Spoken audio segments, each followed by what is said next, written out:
Hi friends, we're having a music speaker repaired today. It works, but there's no sound.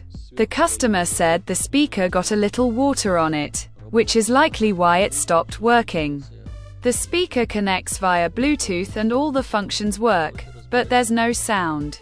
Let me show you the full name of the music speaker, and then let's take it apart and figure out the cause of the lack of sound. I removed the heatsink, presumably from the audio amplifier, and discovered the following.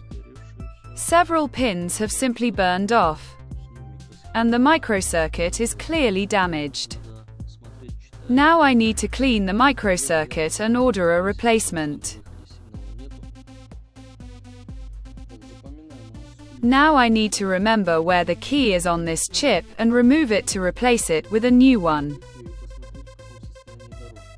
I'll apply wood alloy to the pins and then desolder the chip.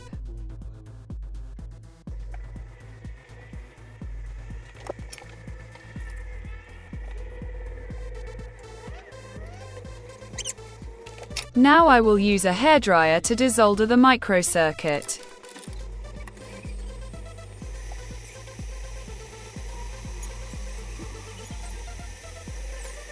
There's also a central part underneath the chip, which is also soldered to the board for cooling.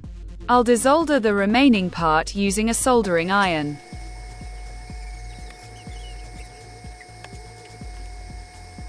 Now I will remove all the dirt and carbon from the board.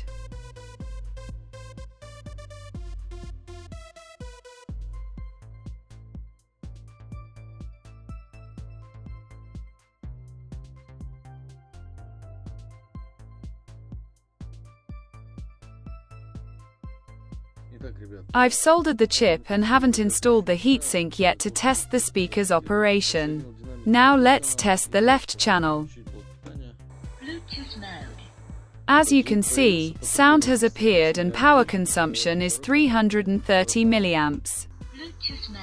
The second channel is also working fine. I'll check the Bluetooth audio and sound quality behind the scenes. That's it, folks. The speaker has been repaired. Unfortunately, I can't turn it on for demonstration because I'm shooting a video with my phone, and it can't simultaneously record and play a song. I've fully tested it and it works.